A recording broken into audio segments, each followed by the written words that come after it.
बात उत्तर प्रदेश और उत्तर प्रदेश के मुख्यमंत्री योगी आदित्यनाथ की, जो यूपी बीजेपी की अंतर्कलह को सुलझाने में जुटे हुए हैं। खबर यह है कि प्रधानमंत्री नरेंद्र मोदी से योगी की मुलाकात होने वाली है और उस मुलाकात के पहले वो अपना होमवर्क कर रहे हैं और इसी कड़ी में अब वो मेरठ मंडल के विधायकों से मुलाकात करने के बाद ये जानने की कोशिश कर रहे हैं कि आखिर वजह क्या रही अगर उत्तर प्रदेश में लोकसभा चुनाव में बीजेपी का प्रदर्शन ऐसा रहा। अब इसी में जुड़ी हुई खबर यह है कि योगी आदित्यनाथ के सामने विधायकों ने कहा कि अधिकारियों ने उनकी बात सुनी नहीं। योगी ने भी कह दिया है कि अगर अधिकारियों के खिलाफ आपके पास सबूत है तो दीजिए, हम कार्रवाई करेंगे। दिल्ली आने से पहले सीएम योगी का होमवर्क पूरा। विधायकों, सांसदों और मंत्रियों से लिया फीडबैक।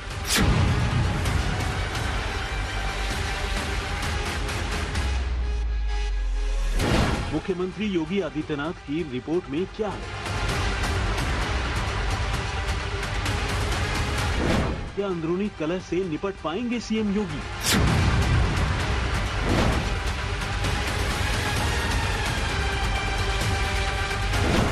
दिल्ली में फाइनल राउंड की मीटिंग में क्या होगा? पहले यूपी के डिप्टी सीएम केशव प्रसाद मौर्य दिल्ली आए। राष्ट्रीय अध्यक्ष जेपी नड्डा के साथ मीटिंग हुई। फिर यूपी बीजेपी के अध्यक्ष भूपेंद्र चौधरी यूपी में मिली हार पर इंटरनल रिपोर्ट लेकर दिल्ली आए। प्रधानमंत्री नरेंद्र मोदी और गृह मंत्री अमित शाह के साथ मीटिंग हुई। अब 27 जुलाई को यूपी के मुख्यमंत्री योगी आदित्यनाथ दिल्ली आ रही हैं। लेकिन दिल्ली आने से पहले विधायकों, सांसदों, मंत्रियों और संगठन के लोगों के साथ मीटिंग कर रहे हैं। यानी दिल्ली आने से पहले योगी आदित्यनाथ पार्टी की अंदरूनी कलह को लेकर कील और कांटे दुरुस्त करने में जुटे हैं। ऐसा क्यों? इसे आप मुख्यमंत्री योगी से मिलकर आए विधायकों की जुबानी सुन और समझ सकते हैं। ये हैं बीजेपी के विधायक नंद किशोर गुर्जर। सीएम से हुई मुलाकात में क्या बात हुई, पूरी इनसाइड स्टोरी बता दें। मुख्यमंत्री जी ने कहा है कि प्रभारी मंत्री नियुक्त किए जाएंगे और वो इस सब चीजों को देखेंगे और मुझे सब चीजों को देखेंगे। जो भी कहीं ना कहीं जो असंतोष आता है, भाई कहीं भ्रष्टाचार हो रहा है या कहीं कार्यकर्ता की नहीं सुनी जा रही है, जनता के काम नहीं हो रहे हैं, तो वो जो चीजें कहीं ना कहीं जो एक वायुमंडल में जो बनाने का काम हुआ पिछले दिनों अधिकारियों के द्वारा, जो समाजवादी पार्टी की मानसिकता के अधिकारी हैं, जो उस टाइम ऑबलाइज रहे, मलाईदार पदों पर रहे, उन अधिकारियों ने ये तय कर लिया था कि किसी भी तरह भारतीय जनता पार्टी हारनी चाहिए। तो उन चीजों का है, वोटिंग लिस्ट में भी गड़बड़ी रहे। मीटिंग में चर्चा यही हुई कि अफसर बेलगाम हैं, कार्यकर्ताओं की छोड़िए, जनप्रतिनिधियों की सुनवाई तक नहीं होती है। जब विधायक का प्रोटोकॉल चीफ सेक्रेटरी से बड़ा है, डीजीपी से भी बड़ा है, तो विधायक जो कह रहा है वो जिम्मेवार है इलाके का, अपनी विधानसभा का, और जनता जनार्दन होती है, जनता का चुनाव हुआ है।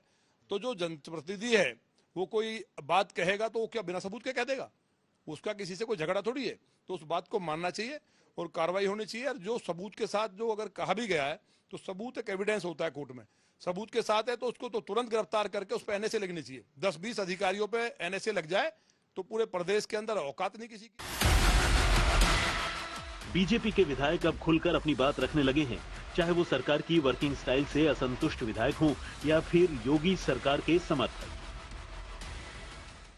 अब देखिए, तो पार्टी का निर्णय है। आज हमारे ऑलरेडी मुख्यमंत्री जी हमारे मुखिया हैं, प्रदेश के मुखिया हैं, और तो हमें उम्मीद है कि अगला भी चुनाव उन्हीं के नेतृत्व में होना चाहिए। लेकिन अब पार्टी का जो निर्णय होगा उसके साथ हम लोग।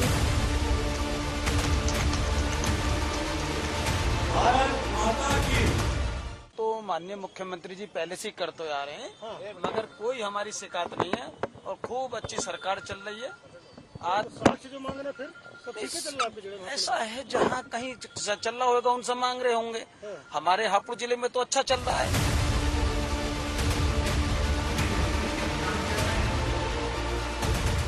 जो लोग कह रहे होंगे अब उनका विषय है, लेकिन हमारे साथ तो ऐसा नहीं है। हमारे सभी अधिकारी कर्मचारी जो भी हैं, जो हमारे नेता हैं, सब लोग अपनी बात मनवा ले रहे हैं, जो सही काम है।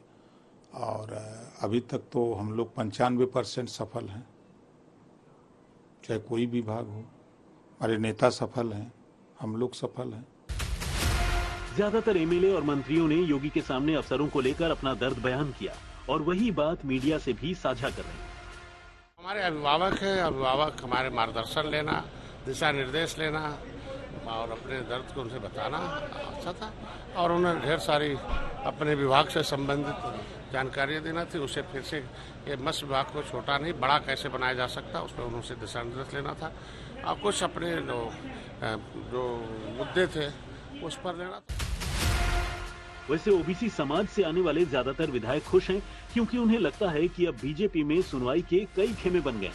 कुछ लोग केशव मौर्य से मिलकर अपनी पीड़ा बता रहे हैं, तो कुछ सीधे मुख्यमंत्री योगी आदित्यनाथ से मिलकर। एक तो श्री केशव प्रसाद मौर्य जी का वो बयान पहली बार का नहीं है जी। संगठन बड़ा है, उन्होंने 22 में 19 में हमेशा इस बात को कहा है, जो सत्य भी है। पूरा देश, दुनिया, डेमोक्रेटिक कंट्री इस बात को जानती है कि सत्ता के सर्जन का माध्यम संगठन है और संगठन के विकास का माध्यम विचार है।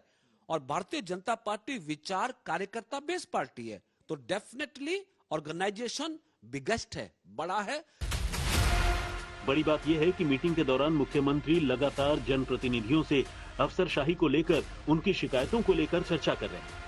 सीएम की कोशिश यही है कि अगर अफसरों को लेकर कोई नाराजगी है तो उसे दूर करने के लिए तैयार है। वहीं दूसरी ओर अखिलेश यादव भी बीजेपी के अंदर मची कलह पर लगातार नजर बनाए हुए हैं। यहां तक कि मॉनसून ऑफर तक जारी कर चुके हैं। वो जो मैं देख रहा हूं उसके बारे में मैं बात कहता हूं।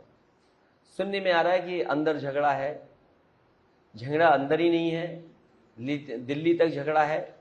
तो विपक्षी लोग कुछ तो ऑफर करेंगे। अगर कोई व्यक्ति बहुत दिनों से कोशिश में लगाए कि कोई बड़ी कुर्सी पे बैठ जाए, तो अगर उस पे बैठने के लिए अगर हम कोई ऑफर दें, आश्वासन दें, सवाल ये है कि वो कितना खुद ताकतवर है। हमारे बैठाने से कोई नहीं बैठेगा, हमारे ऑफर से कोई बहुत बड़ा परिवर्तन नहीं आने जा रहा है, लेकिन कम से कम उन्हें तो प्रयास करना चाहिए जो प्रयास चल रहा है।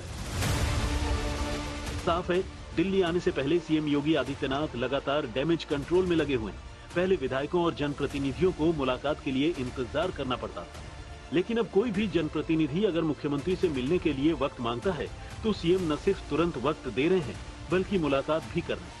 अब देखना है कि इन मुलाकातों के बाद जब दिल्ली में सीएम योगी की टॉप लीडरशिप के साथ बैठक होगी, तो मंथन के बाद यूपी के लिए क्या निकलेगा।